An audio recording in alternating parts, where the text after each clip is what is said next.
You're listening to the Options Insider Radio Network, the home of the Options Podcast. For more quality options programs, visit theoptionsinsider.com or search for Options Insider Radio Network in your podcast provider of choice. Listeners can also access all of our programming through our mobile app available in the iTunes and Google Play stores. Select programs are also available via live stream at mixlr.com/options-insider. That's mixlr.com/options-insider. Don't forget to follow along with your favorite programs and submit your own questions for the hosts at twitter.com/options, stocktwits.com/options, facebook.com/theoptionsinsider, or via questions at theoptionsinsider.com.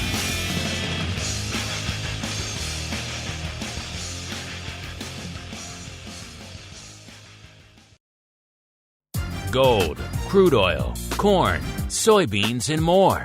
With so many tradable products, the futures options market can be an intimidating place. How can you possibly keep track of the latest trading developments across so many different products? Don't worry, we've got you covered. Welcome to This Week in Futures Options, the program designed to help active futures options traders stay on top of this ever-changing marketplace.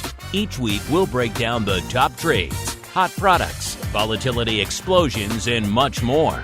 So be sure to check out our live stream via the Mixlr app, or join our live chat room at mixlr.com/options-insider.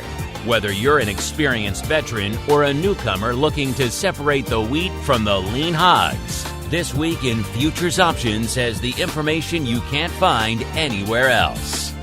This Week in Futures Options is brought to you by QuickStrike, options pricing and analysis software. Learn more about QuickStrike at bantix.com.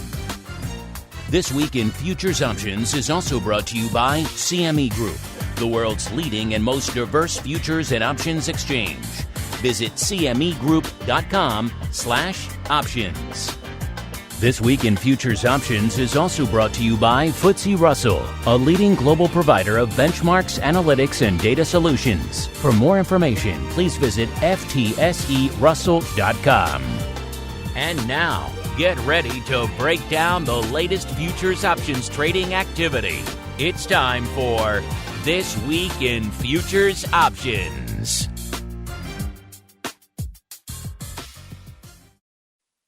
All right, everybody. That music means it is time once again for Twifo. This Week in Futures Options, the show where we break down everything that's going on the other side of the fence. So your commodities, your metals, and these days, a lot of equities as well. Go figure. A lot happening in that side of the fence as well. My name is Mark Longo from The Options, a brand spanking new, theoptionsinsider.com. If you haven't been over there in a little while, check it out. All sorts of new fun stuff going on over there, as well as, of course, from the ever-exciting Options Insider Radio Network. You guys can join us live on this show every Friday, 1:30 p.m. Central, 2:30 p.m. Eastern, or after the fact on your device of choice. We don't judge. Just send us those questions, those comments, those pearls of wisdom. We do enjoy hearing from you guys. Speaking of hearing from people, we got a twofer of guests joining us in the studio today. Listeners, I'm pleased to be joined, first off, by our old friend coming back on after traveling the globe hither and yon. This time, unfortunately, without delicious burgers. Mr. Sean Smith, the Managing Director of Derivatives Licensing over there in the land of FTSE Russell. Mr. Smith, welcome back to the studio, even if you come not bearing delicious gifts. You know, I mentioned when I walked in here, you've lost like some weight, Mark. Because you haven't been here in a while. And that was the response. I haven't been showing up with burgers. I like the correlation. So maybe there is something to that. You're contributing to my health, if not to my taste buds. Well, thanks for having me back. It's always fantastic to be here. And it's an appropriate time to be talking Russell. Who knew? The dog days of summer, hot times for the equity market. Who would have guessed it? So we're also joined, doing a double down on the Russell today with an old friend of the program. He hasn't been on a little while as well. Mr. Rick Rosenthal, the Director of Business Development for FTSE Russell Indices over there at the Cboe. Rick, welcome back to the program to you as well. Thank you very much. It's great to be here. And we just walked over and saw the Blue Angels practicing their... So listen, if you hear strafing and the sounds of attack runs in the distance, don't worry. Chicago not being invaded is just our annual Air and Water show going. Luckily, we're in the depths of an old Burnham, turn of the last century building. So you shouldn't hear too much. Just in case, don't get worried. We're safe. We're safe and sound in here. But Rick, you know what's not safe and sound are these markets. They are anything but.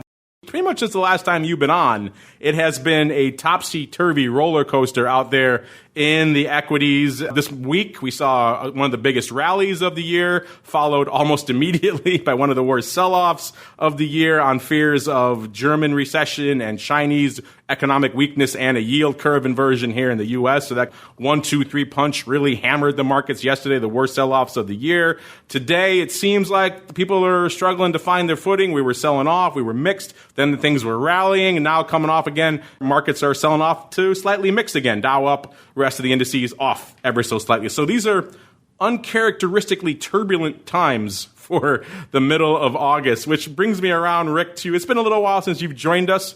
I'm sure things have been kind of hot and heavy in your neck of the woods since the last time you've been on. So what's been lighting up your tape in the midst of all this over there, Rick? What are clients asking you about? What are you seeing on the Russell side from your perspective these days? You know, it's interesting. It was only a few weeks ago, back in late July, when the market was making record highs. You know, the S&P made a record high on July 26th. And then July 31st, the Fed cut the Fed funds rate. And so I think the market's reacting to a lot of things. It's reacting to, Trump's tweets about the China tariff, the inverted yield curve, the amount of debt that's earning negative rates. Wouldn't say earning, but paying negative rates. So this is all headline news, and the market is gyrating, and I would say the market rallies and has a lifespan of a fruit fly. So these are interesting times because the headlines seem to drive the market and has quite an impact. But yet the backdrop is you look at the U.S. economy and it's still chugging along. Corporate earnings have been pretty good. So in the world of Russell, which is near and dear to all of us here, the Russell 2000 has been underperforming the large caps so far year to date. Some of that has to do with the small caps you would think would respond favorably to lowering interest rates, but the reality is many of them are leveraged. And so it turns out that a good portion, maybe 25% thereabouts, have negative earnings. So it's been underperforming relative to the large caps. However, if you look at the correlation between the Russell and the S&P 500, it's pretty high. And so there are opportunities here. There's opportunities to trade volatility in one versus volatility in the other. And there's been some interesting activity this week looking at the implied volatility of the Russell 2000 relative to VIX. So, yeah, it's interesting you mentioned that. I'll get to that spread in a second because Sean and I always cover that whenever he's on the show. But, you mentioned kind of that bit of a dichotomy we're seeing between the Russell and the rest of the broad indices, obviously between small cap and large cap. There was an interesting narrative going into this trade war that, Russell would maybe perform one way, and then we saw it perform a little bit differently, and that's been interesting, I think, for a lot of people out there watching this space. When you're not talking to me, you're out there, interacting with a lot of the clients and the large institutional users of Russell. What are you hearing from them on this point? Is that driving more volume from them as a result? Do they like this dichotomy, this divergence between the two? Is it the fact that it's not maybe performing as they thought? Is that causing them to trade less? What are you hearing from these people in these topsy-turvy times? Sure. So we are seeing more activity in the Russell. Actually, the volume has picked up considerably over the past couple of weeks as a result of the increased volatility. So in terms of participants, we've got some hedge funds that are putting on some iron condors. They're harvesting volatility that way. We've got some traders that look at putting on a position with a vertical. They have an opinion on market direction. A cost-effective way to express that view is buying a vertical call or buying a vertical put. Get a nice return on capital that way, and you have some limited risk. So I would say most of the trades that we are seeing are directional type trades with verticals, or they're putting on straddles to play volatility. Iron condors in the Russell. I like it. Are you seeing the same kind of things out there, Sean, as these funds are coming in and maybe utilizing next level, shall we say? Let's call it 102 type strategies in Russell land. Absolutely. These types of trading strategies are definitely increasing. This increased volatility in both SPX, VIX, and RVX as that spread tightens and then widens is an opportunity to trade one product versus the other. And Russell volume has picked up over the last few weeks, and it's very exciting to see. But yeah, when these markets rock, the small cap index does move quite a bit, and it's an opportunity to put those trades on. To add to this point, I would say RVX is typically 300 basis points above VIX. So when you see movement in the market, particularly a sharp down move, VIX spikes. And we've seen this week that spread between RVX and VIX collapse, which is a great opportunity for those who want to play mean reversion. So, you could trade one straddle versus another straddle, taking advantage of the spike move in VIX, selling volatility in VIX and buying volatility in RVX for mean reversion.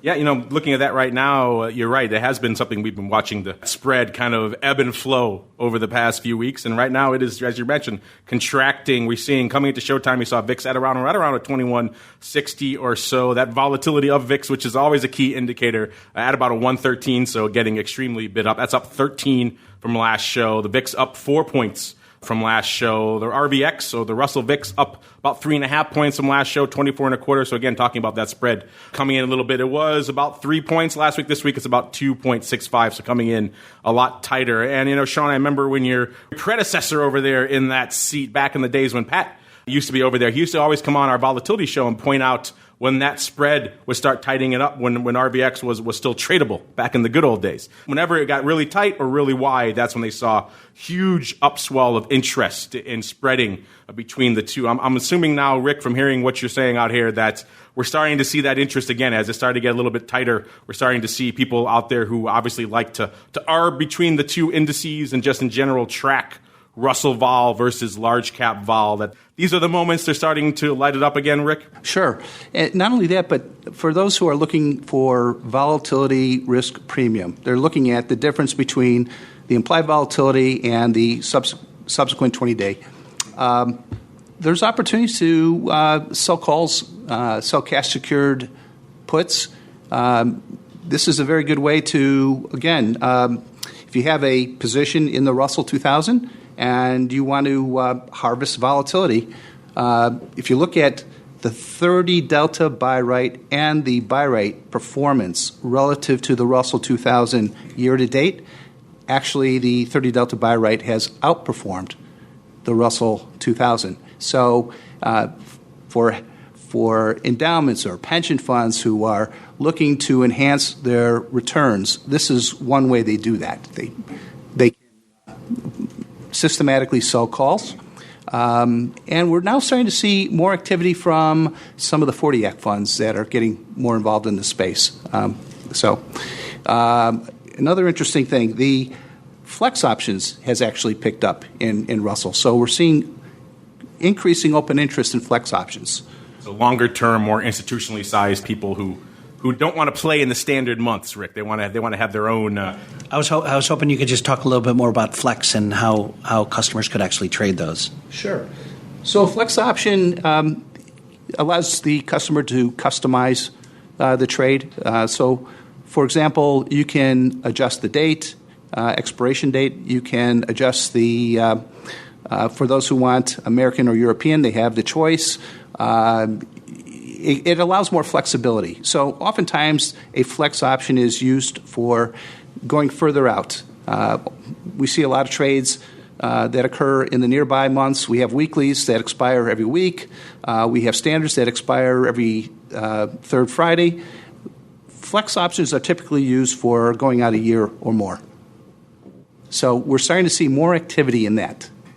Now I'm going to cheat since you mentioned the premium harvesting. Sean, we've talked about this before. We have some listeners who keep writing in about those, including this one guy here at Dorn2. I think he wrote in a couple of weeks ago.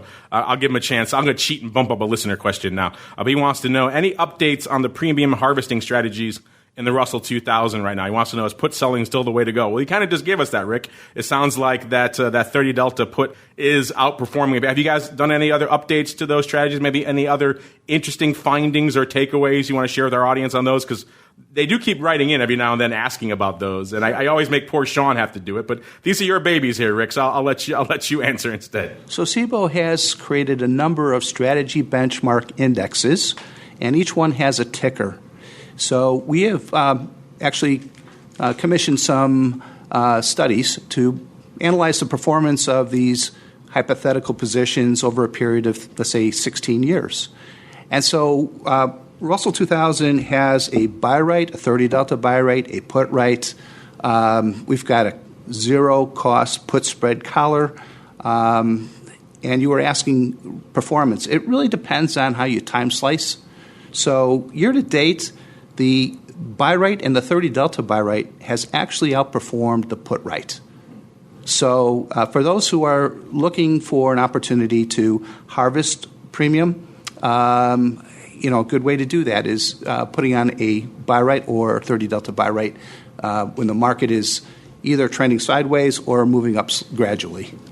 So you can obviously construct those yourselves, listeners, or if you want it just to set it and forget it, those indices will allow you to harvest. I know you all love to harvest the risk premium, to harvest that for yourself. Speaking of what you're up to out here, let's look and take a quick check here. What's lighting it up this week over there on the Globex for all things Russell? Seems like, Sean, the order of the day, go figure. This has kind of been the case for a while out here. We're at, coming into showtime, 1458 out here in the Russell. So we're off again this week, off about 3.6%.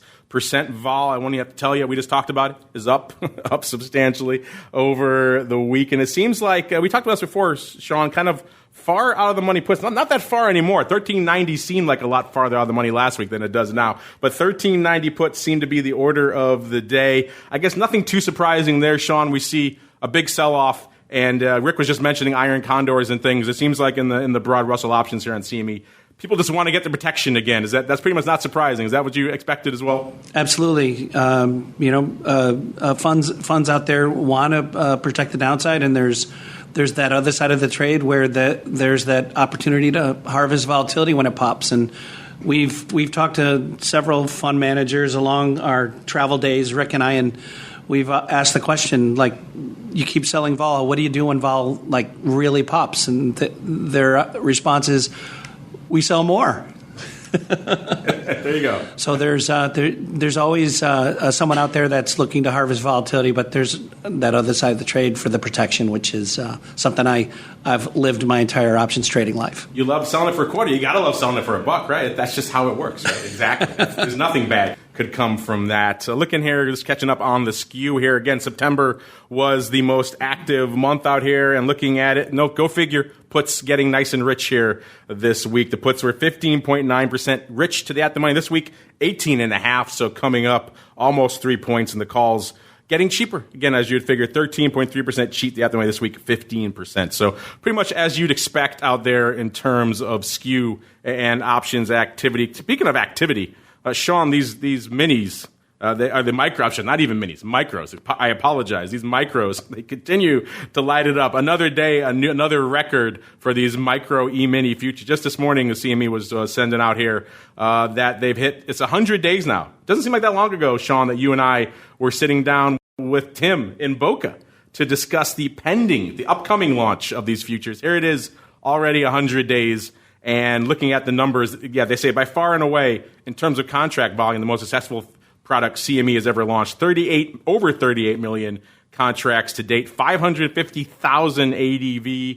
The Russell, 2.1 million going up out there so far just in these E-minis. So I got to imagine this has been, I know you were looking forward to it for a while, Sean. I got to imagine this has been quite a little feather in your cap watching these numbers go up here, particularly during earnings season. Definitely fun to watch. The volumes have been tremendous. Something to look at is the volumes in the minis, which are just a little bigger, have exploded as well, north of a couple 100,000 contracts in the last couple of weeks as well on a daily basis. And the other strong indicator is their open interest has also remained strong and is growing. So, yeah, my hat's off to Tim McCourt and company. They've done a tremendous job trading these. And then, from the Cboe product side, these futures really allow an options trader to surgically enhance that delta, so they can really trade that delta down to a much more surgical size. So you've got options traders and customers coming from Cboe that are benefiting from these products as well. It's all good growing the Russell franchise and pie. Well, Rick, we have some more questions about Russell to come to in a little bit, but we're going to dive into some other products. But before we do, any other thoughts you want to share with us on all things Russell before we come back to some listener questions in a little bit? A couple things. First, earlier this week, J.P. Morgan and Goldman Sachs put out a call to their clients saying, if you want to get long the market, buy S&P calls. I say buy Russell calls. Russell calls are a good way to get long the market. That's one. I second that motion.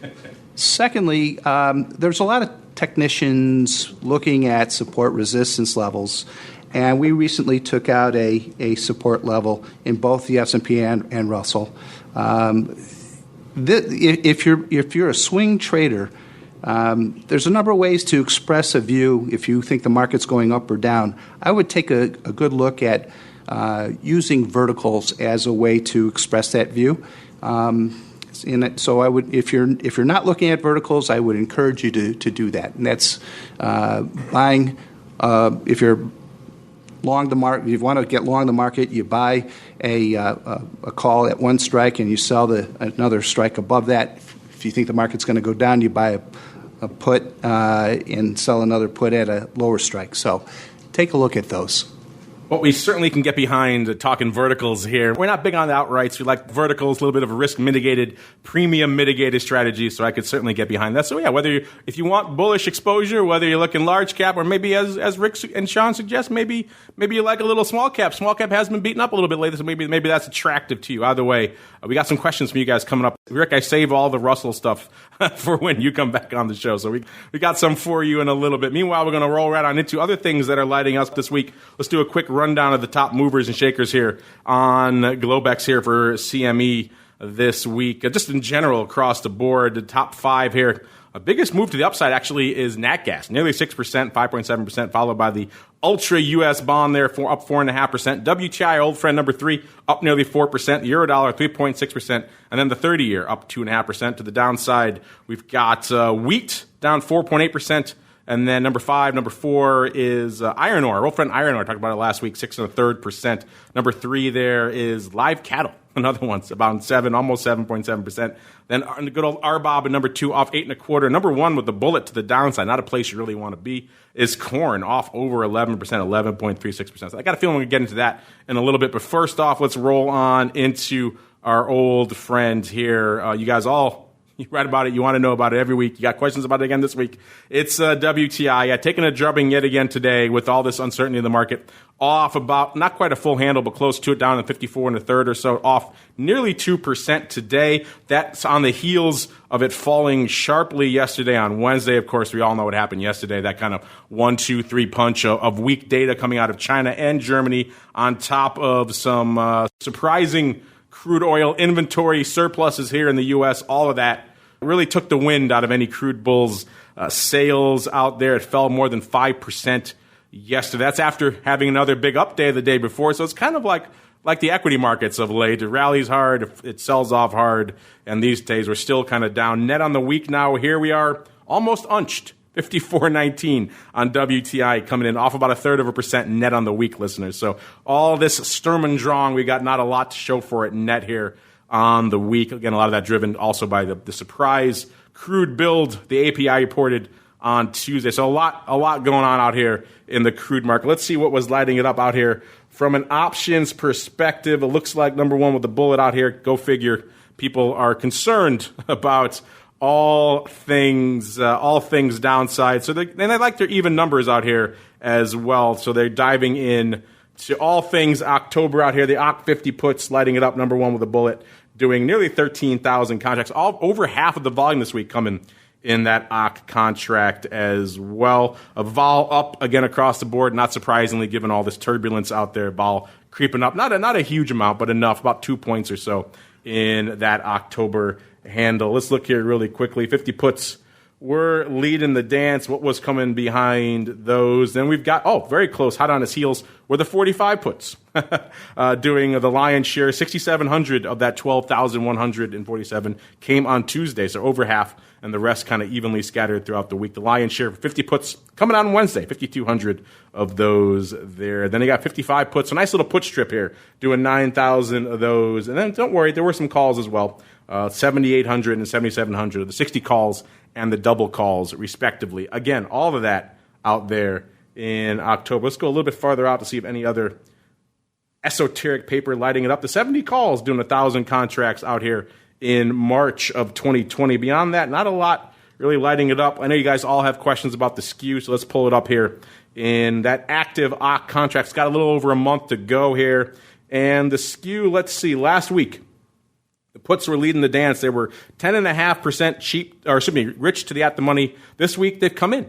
They come in quite a bit. They're 7.8% rich. So still bid. The premium is still to the puts, but it's off almost 3 points from last week. So a big change. The calls, which is where a lot of you guys like to look, they're slightly, I guess you can say, slightly firmer than they were last week. They were almost 8% cheap to the at the money. Again, discount to the calls. This week, about 6.6% cheap. So not quite as cheap, but still cheap. Remember, we had those market makers on a few weeks ago in the WTI crowd saying any pop in WTI is their excuse to just dump all the calls they can. Maybe some of that playing out this week. Still cheap, but not quite as cheap as it was this time last week. You mentioned nat gas also lighting it up here. It's kind of a bit of an interesting option story out. Let's pull it up here really quickly and see if we can get the lay of the land out here as we're looking at the energy complex. Remember, you guys can do this for yourselves. CMEgroup.com/Twifo, Twifo. You do that, you can follow along with all these reports right here like we're doing right now. You'd see nat gas, again, you mentioned it was kind of the leader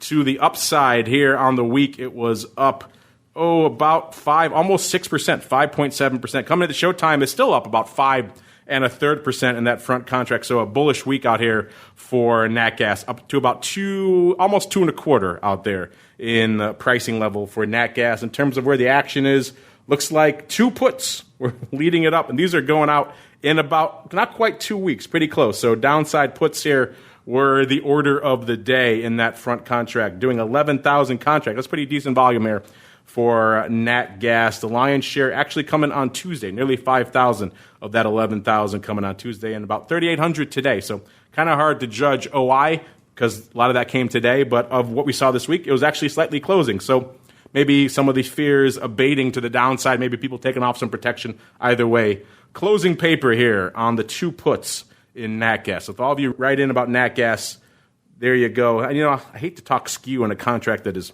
a week or 2 to go. Let's go out to October. Give us a little bit more meat on the bone, then we could see what's going on from a skew perspective out here. The puts were 2.5% rich to the at the money. This week they're 4.5% rich. The puts getting a little bit bid up.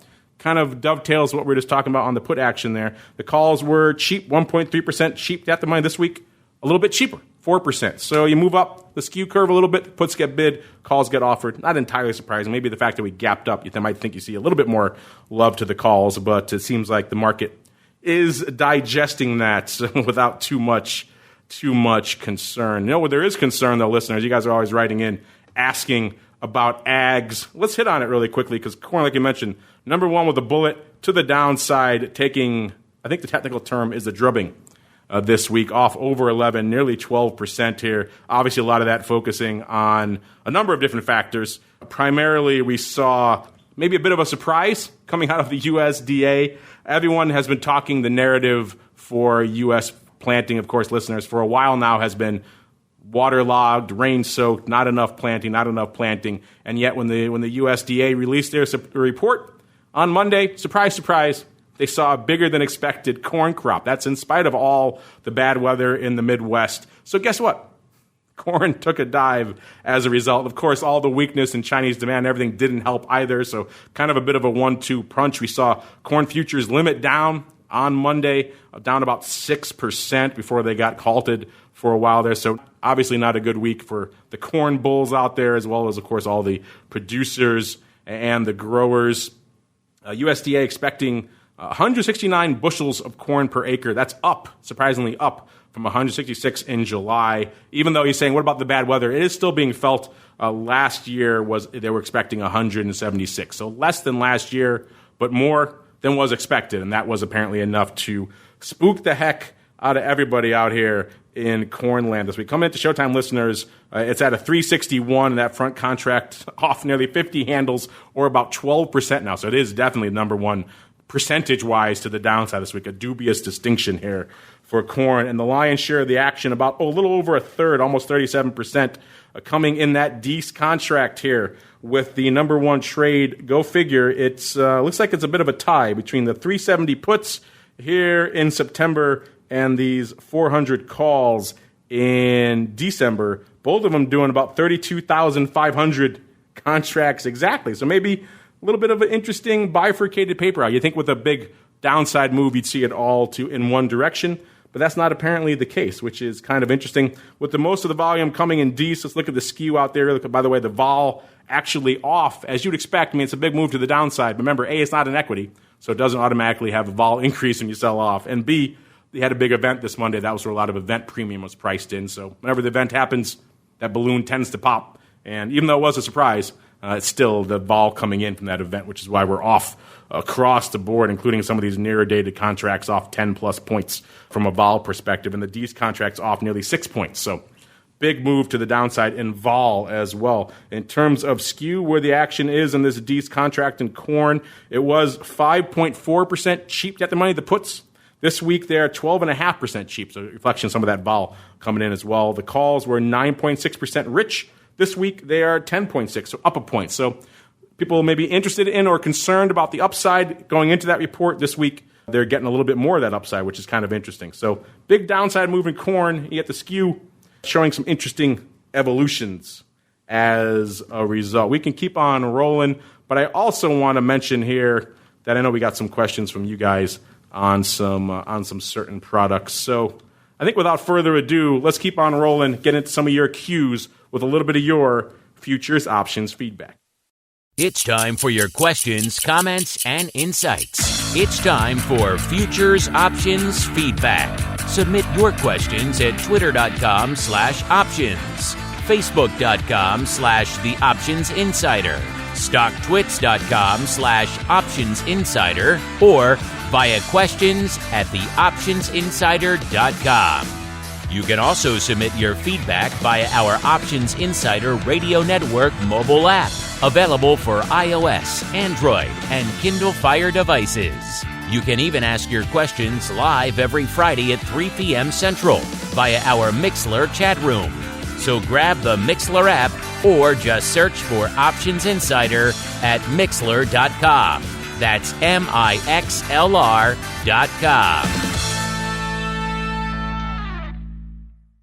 All right, everybody, welcome to your segment. And the whole show is your show, but this is in particular where you guys get to drive the boat here a little bit, steer the old unwieldy bus that is the Twifo program. I already cheated, Rick. I already gave you a listener question earlier about updates on the premium harvesting strategies, but we got more.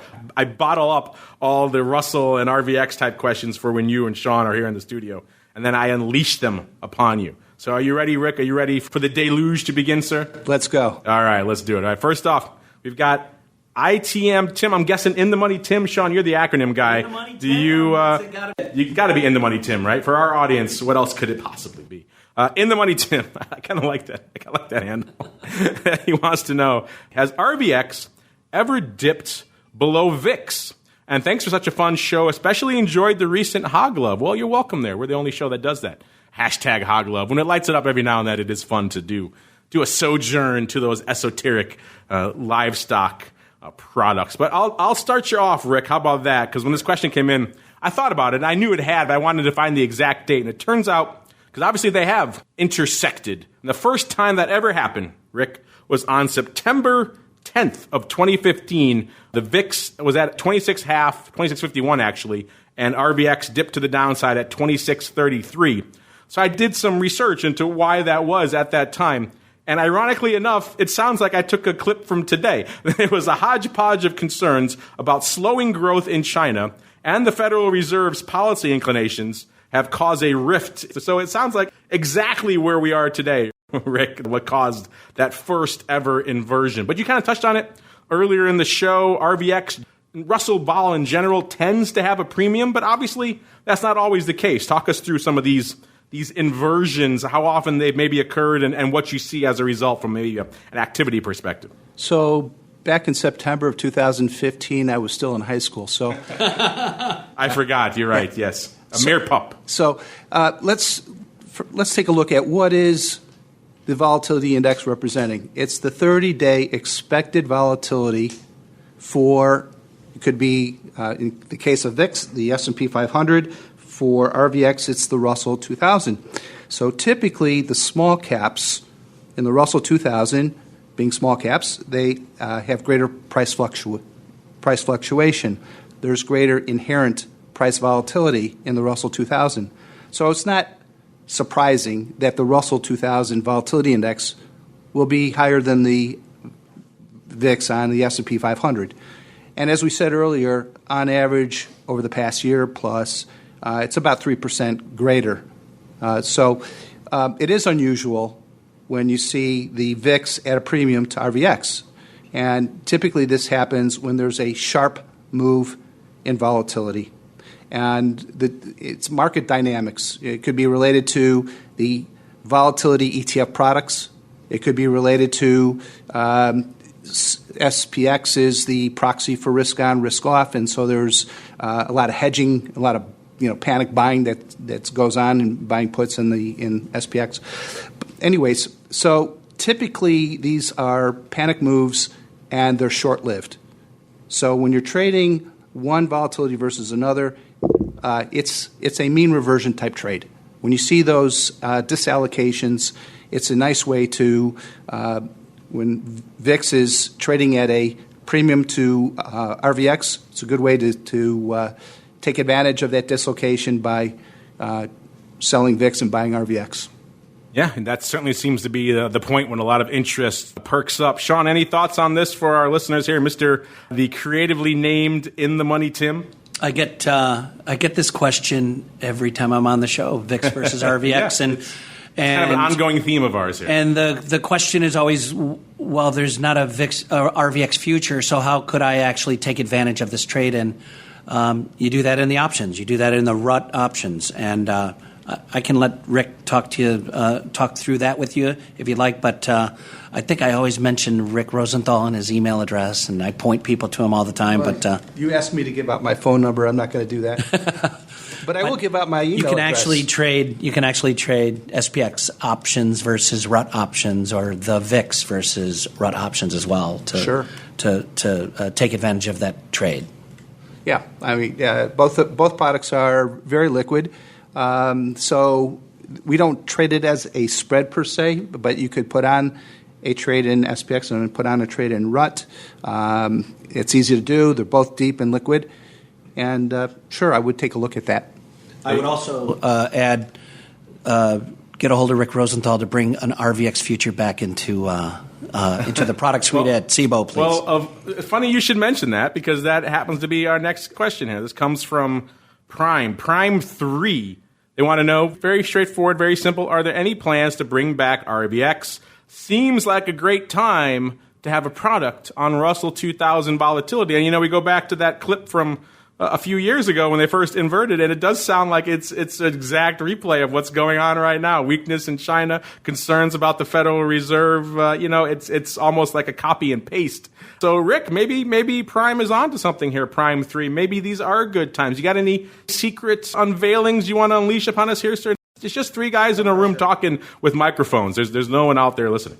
I love it. So as you know, the index itself is not tradable, but there are futures and options on VIX. We used to have futures and options on RVX.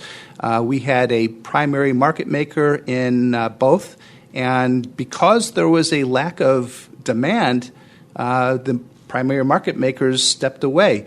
So I would advise anybody that has a strong interest, send me your interest. I'm happy to share it internally at Cboe. If we get enough interest, then I can make the case and bring it back. So I'd love to see that. My email address is rosenthal@cboe.com.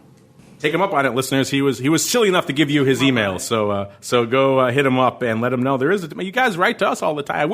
I wish I could wave my magic wand here in the studio and make these products materialize for you. But guys like Rick, guys like Sean, they could get it done. So hit them up as well and say, hey, I would like to trade that. This would be a good time and or a fun time and or a profitable time to trade such a thing. And perhaps, you never know. Maybe you'll get surprised. Let's see here. Speaking of surprise, we got, what is this? Jay Trenery chiming in about the ag moves. People talking about how Ukraine is trying to fill China's core needs and replace the U.S. He says, thankfully, ag products are fungible. I think he's kind of joking a little bit. Obviously, no one wants to see the U.S. trade here replaced overseas. But still, an interesting point to seeing what's going on in the ag space here right now. All right, right back again to Russell. Look at this. No rest for the wicked here. Nelly wants to know, Recon, that's, of course, the big event we've talked about. I don't think any show has ever done a deeper dive into Recon in the history of life, Sean, than this show a couple of weeks ago when we did that big data dive into all things Recon. So if you want to know about Recon, listeners, go back a couple of weeks. Sean and I hit pretty much every salient point humanly possible and then a couple extra on top of it. But Nelly wants to know, does the big Recon, does it have any impact on Russell 2000 volatility? We got this question, I think, a few times when the Recon itself was actually happening as well. You guys are the Russell professionals here. Maybe who wants it, Sean or Rick, or maybe both? In Recon, the majority of shares that trade to rebalance the Russell indices happens at the close of the New York Stock Exchange and NASDAQ. And NASDAQ in particular has an ability to use what's called the closing cross. So within the last second and a quarter of the trading day, these billions of shares trade, and it's not a vol trade whatsoever. It doesn't make the market swing at all because it's literally a closing transaction at the bell. Excellent question, Ellie. Thank you for asking. The reality is, unlike the S&P, Russell reconstitutes their indexes once a year. And there's a process that takes place that goes over a period of months. And there's a telegraphing of what candidates are likely to be moved from the 1,000 down to 2,000 or 2,000 up to 1,000. There's a banding between the two. So there's an indication of how much change will take place. And actually, the Russell Recon, you might correct me, Sean, it's one of the biggest trading days of the year. I mean, it's the highest volume trading day on the stock exchange is correct. So, and it breaks records. It has consecutively for the last few years broken the volume records. So we look at this year after year because we're trying to see if there is any kind of opportunity to trade vol going into Recon or afterwards. And what we found is that it's essentially a non-event. I'd love to say, there's some great vol going into it, but really, you guys do such a great job managing the reconstitution that it causes minimal impact, if any, to the marketplace. Yeah, I think I think I can concur with that. We talked about it a lot here on the show. Obviously, there were other macro trends going on during Recon. Sometimes it's hard to parse what's trade war vol from what's Recon driven. But I don't think it's an accident that Recon was constructed the way it is. Spread out over this extensive period of time, like you mentioned, Rick, telegraphing all the key changes ahead of time, and then the actual event happening like that. Like with a snap of the fingers after the bell, pretty much. All of that is designed to do just that, to minimize this. I suppose you could do the opposite. Maybe for Nelly, Sean, maybe you need to change it. Maybe you need to have it happen all in one day without any advance notice. That might do it. That might get us a little vol. What do you think, Sean? That would definitely bring vol. But as we've mentioned, that this reconstitution is kind of designed to kind of take that volatility out so that investors know where they're getting in and out of the various transactions. June's also a historically low vol month, but in the last couple of years, volatility has actually been high during this. But we've found that with the technology in place to cross these transactions on the bell, that we we benefit from that transaction and not having that slippage or price movement with these transactions, which is truly a benefit to the investor community. Yeah, you might think you want a lot of vol around this event, but trust me, Nelly, I don't think you want what would happen if all of this just hit willy-nilly on a random day. That would be. I think the regulators might have a thing or two to say about something like that as well. So yeah, no. I think there's the short answer, and the longer answer is that's pretty much by design there. Nelly. All right, we'll wrap it up with this one. This kind of comes in what we were hitting on before. This is from TLTT. I don't know, Sean. Nothing I can. Just tilts. Nothing exciting on that acronym, unfortunately. There's no in the money. In the money Tim might win this week for the our acronym of the week here. He just wants to know, have you seen any more love to WTI skew given the recent price rally? Well, I kind of just broke that down earlier, and the moral of the story was a little bit more than what we saw last week, but there's nothing.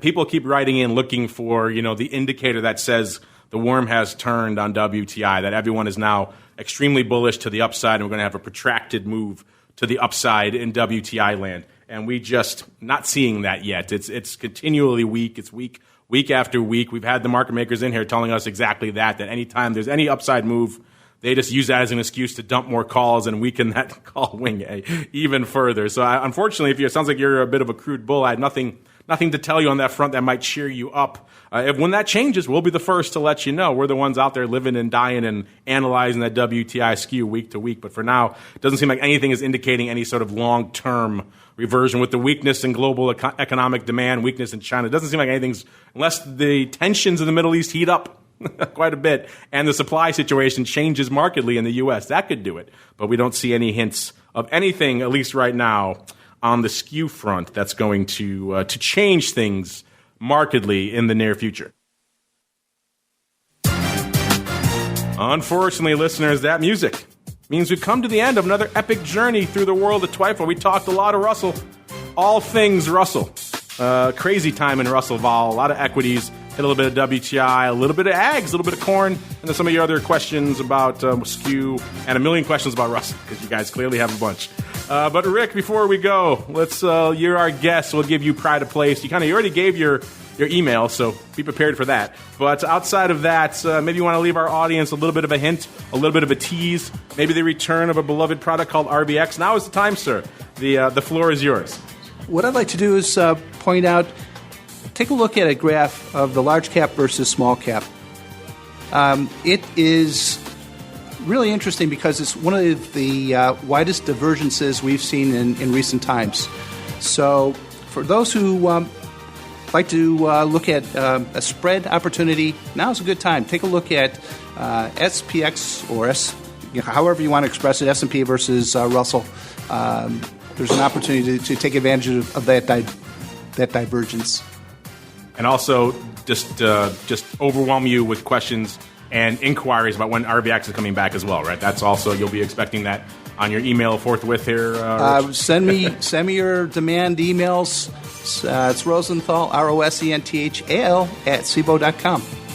And Sean, same question for you. You're out there fighting the good fight on all things Russell. What's coming down the pike? What can we expect? What can we look forward to? And maybe if we want to learn more about what you're working on, where should they go? What should they do, sir?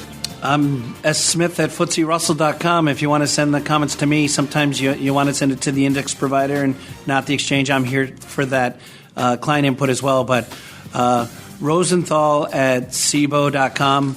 Let's bring that RVX contract back. I'm excited because there's a tremendous opportunity here for that volatility trade, and I look forward to that. There you go. Bring back RVX. That should be our hashtag every episode of this show. Bring back RVX. We want it. The audience wants it.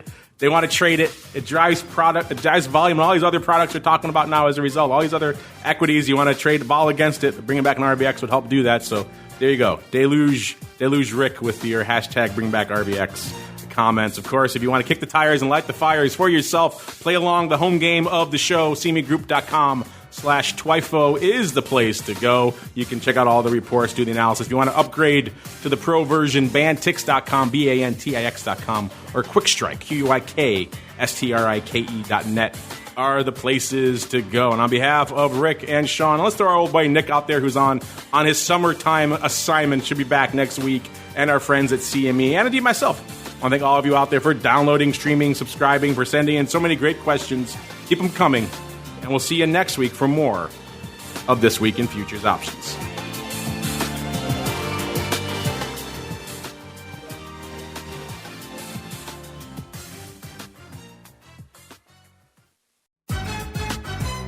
This Week in Futures Options is brought to you by QuickStrike, options pricing and analysis software.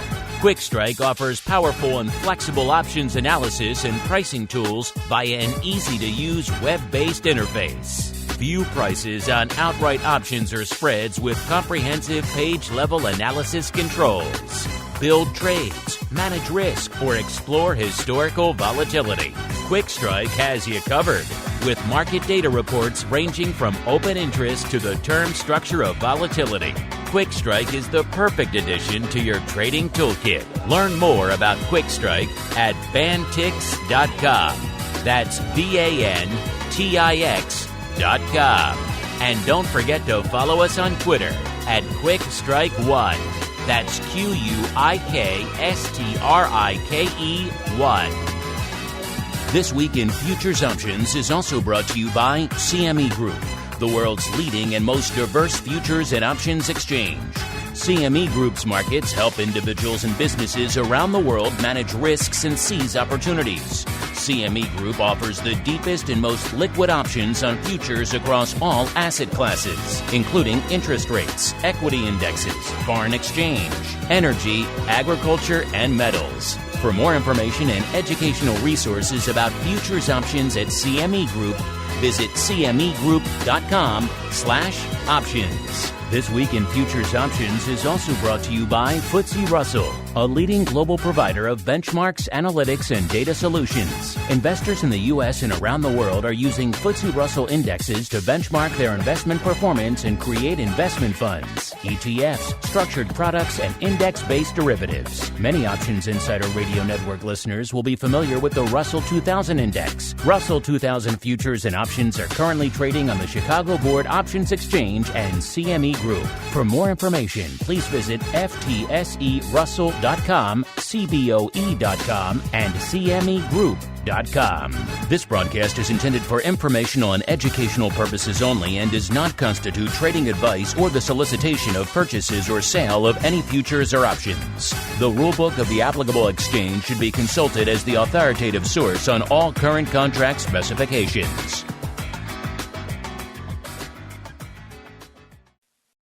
You're listening to the Options Insider Radio Network, the home of the Options Podcast. For more quality options programs, visit theoptionsinsider.com or search for Options Insider Radio Network in your podcast provider of choice. Listeners can also access all of our programming through our mobile app available in the iTunes and Google Play stores. Select programs are also available via live stream at mixlr.com/options-insider. That's mixlr.com/options-insider. Don't forget to follow along with your favorite programs and submit your own questions for the hosts at twitter.com/options, stocktwits.com/options, facebook.com/theoptionsinsider, or via questions@theoptionsinsider.com.